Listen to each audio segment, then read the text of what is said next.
உண்மையிலேயே செத்துட்டா என்ன பண்ணுறீங்க நீங்கள்? ஒருத்தர் செத்துட்டாங்க, யாரும் ஆணோ அல்லது பெண்ணோ செத்து தானே போகிறாங்க. அப்போ இங்கே பிரச்சனை எங்கேன்னாக்கா, எனக்கு ஏற்ற மாதிரி அவளோ அல்லது அவனோ இல்லை, இதான் உங்கள் பிரச்சனை.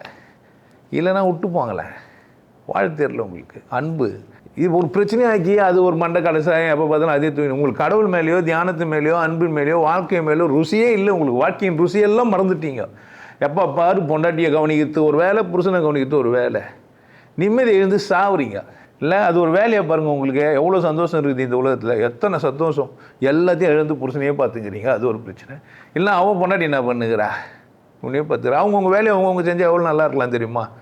காலைல நம்ம எழுந்தோமா, குளித்தோமா, பல்லு வளர்க்கணுமா, சாப்பிட்டோமா, தூங்கணுமா, நமக்காக நம்மளே எதனா செஞ்சோமா, நம்ம நல்லா உடுத்திக்கணுமா, ஆனாலும் இது பெண்ணும் நல்லா வாழ்கிறோமா, உலகத்தில் உண்மையிலேயே இந்த உலகத்தில் இருக்கிற இன்பத்தெல்லாம் சந்தோஷமாக வச்சுருமான்னு பார்க்குறோமா பாரு? இல்லையே, நிறைய பேர் அப்படி இல்லை.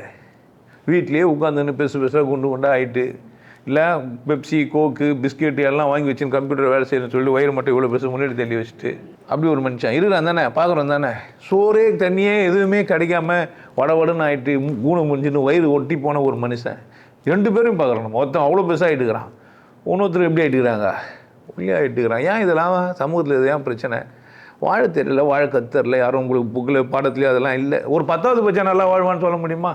இல்லை 12வது பட்சம் நல்லா வாழ்வான்னு சொல்ல முடியுமா? இல்லை ஒரு 15வது பட்சம் நல்லாவது வாழ்வான்னு சொல்ல முடியுமா? அட்லீஸ்ட் ஒரு 20வது பட்சம் நல்லா வாழ்வான்னு சொல்ல முடியுமா? என்னடா உங்கள் படிப்பு நல்லா வாழ வைக்காத ஒரு படிப்பு, என்ன படிப்பு? ஒருத்தர் 10வது படித்தார்னா அவர் இவ்வளோ தெளிவாக இருப்பார்னு சொல்ல முடியவே முடியாது. அப்படி ஒரு பாடத்திட்டத்தை கண்டுபிடிக்கவே இல்லை இன்னும் கூட.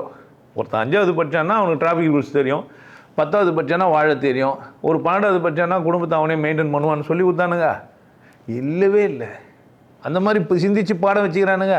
இல்லை எவனோ வந்தான், அச்சு செஞ்சான், இவன் வந்தான், அவன் போனான், இவனை அடித்தான், இவனை போனான், அவர் நல்ல ஒரு பேனாவை தூக்கி நடுவில் வைங்க, திருவள்ளுவர் ஒரு பின்னாடி உட்கார வச்சு முன்னாடி நிற்க வைங்க, அவரே படம் பொம்மையோ படமோ கொடுக்காமல் போய்கிறாரு. அப்போ உங்கள் விவாத மனநிலை காரணம் என்ன? வாழ்க்கைன்னா என்னன்னே புரியவே இல்லை. அப்படியெல்லாம் புருஷன் பண்ணிட்டுலாம் ஒன்றாலாம் யாரும் இல்லை. அப்படியே அப்படி இருந்தாலும் கண்டுக்க மாட்டாங்க. உண்மையிலே 2 பேரும் உண்மையாக ஒற்றுமையாக இருந்தாங்கன்னா அவள் தேவை அப்படி இருக்குது, போய் வரட்டுன்னு சந்தோஷமாக இருப்பான். உண்மையிலேயே நரமும் சத்தியமாக ஒரு ஆணும் பெண்ணும் அவ்வளோ ஒரு கூட்டமாக இருக்கிறாங்க, சத்தியமாக 2 பேரும் ஒன்றாக்குறாங்கன்னா அவனை பற்றின ஒரு சின்ன சந்தேகம் கூட வராது. அவசியமே இல்லை. போனால் போயிட்டேன்னா இப்போ மூத்திரம் எங்கேயும் பேஞ்சிட்டு வராதுன்னா பிரச்சனை. பொண்டாட்டி சொல்லுவாள், புருஷனும் அப்படி தான் சொல்லுவான். அவள் 10 பேர் போயிட்டு வரட்டு யார் யாருக்க நம்ம கதைகளில் நல்லா சொல்லி வச்சுக்கிறான். இந்திய கதையில் அழகாக இருக்குது. 5 பேருக்கு ஒருத்தி பொண்டாட்டி வந்துக்கிறான். இதுக்கப்புறமாவும் நீ இந்த விவாதத்துக்கு போகிறேன்னா நான் என்ன செய்ய முடியும்? இந்த கதையை உனக்கு சொன்ன பிறகும் ஊரெல்லாம் இது எல்லாருக்கும் மகாபாரதம் தெரியாத ஒரு ஆள் இருப்பான். அப்புறமா விவாதத்துக்கு போகிறான்னா என்ன அர்த்தம்?